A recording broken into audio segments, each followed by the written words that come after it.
How's it going, everyone? Different style of video today. I thought I'd have a little look at some big team formations to see how they're lining up in FM21. Maybe we can get a bit of inspiration from them, or maybe we can just use it to plan and plot against them. I've encountered some interesting formations against some of the big boys, so we'll go and have a look at some of them now.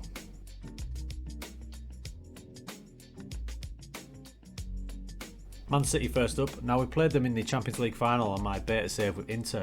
Checked that out to see how our season went, but I was quite surprised because I thought they would be one of the classic 4-2-3-1s with the attacking midfielder, but the way they lined up was a 4-1-2-2-1, so slightly more defensive with both Fernandinho and Rodri playing, so it's an interesting one. They've obviously got loads of attacking abilities through De Bruyne, Mahrez, Sterling, Jesus or Aguero, but that's the way they lined up. Two bombing on fullbacks.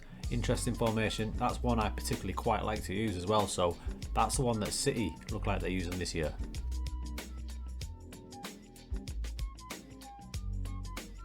Real Madrid, again, surprisingly, 4-1-2-2-1, so no overly aggressive tactics, and bear in mind this was the second leg, and in the first leg we beat them 5-0, so they had to chase the game, but they still went with this tactic.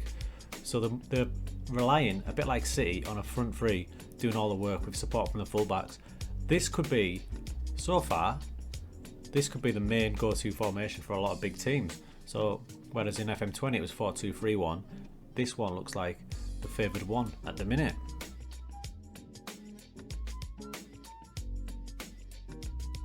Alright, okay, now this is where it got a little bit interesting. Playing Serie A, not in Europe like them first two games. I know it's a lot of teams are playing three at the back with wing backs. Interestingly, Juve went for this system with two midfield but two attacking midfielders just off the striker. So that's a pretty cool new style of formation, and one I saw more than one occasion, so that's one to keep an eye on.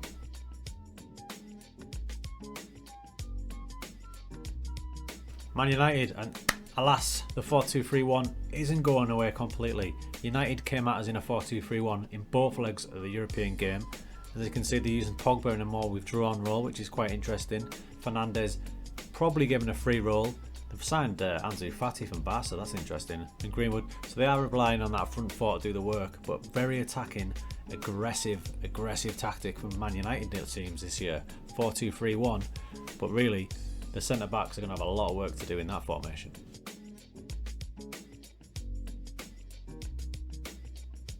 Liverpool now. This is second season, but they did use this same formation throughout the first season. 4-2-3-1. They've got Origi up front, but I think it's just because it's a friendly. I hope so anyway. But again, 4-2-3-1, still going to be popular, still going to be involved. And when they've got their front four in business, when you start the game, it'll be Salah in place of Shaqiri there. You can see why they use that formation. So interesting so far. Some varying formations coming up.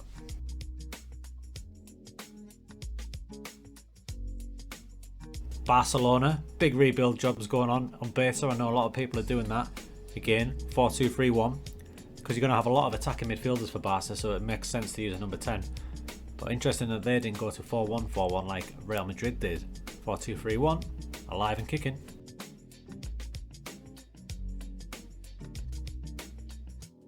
Bayern Munich, going back to this tactic. So it looks like a toss-up between the two for most of the teams other than Juve.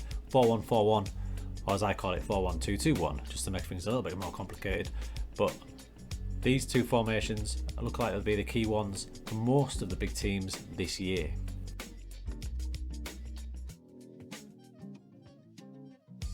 One final one I wanted to show you is Lazio, who've managed to get two up top.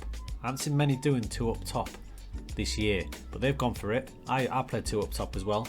Didn't do me too good in this game, but that's Lazio. They've gone with a three at the back, two wing backs, three in midfield with one deep, and two out and out strikers. Very cool. For me, I'll be looking as much as I can to get two out and out strikers, maybe one being a shadow striker, but some interesting formations coming up this year.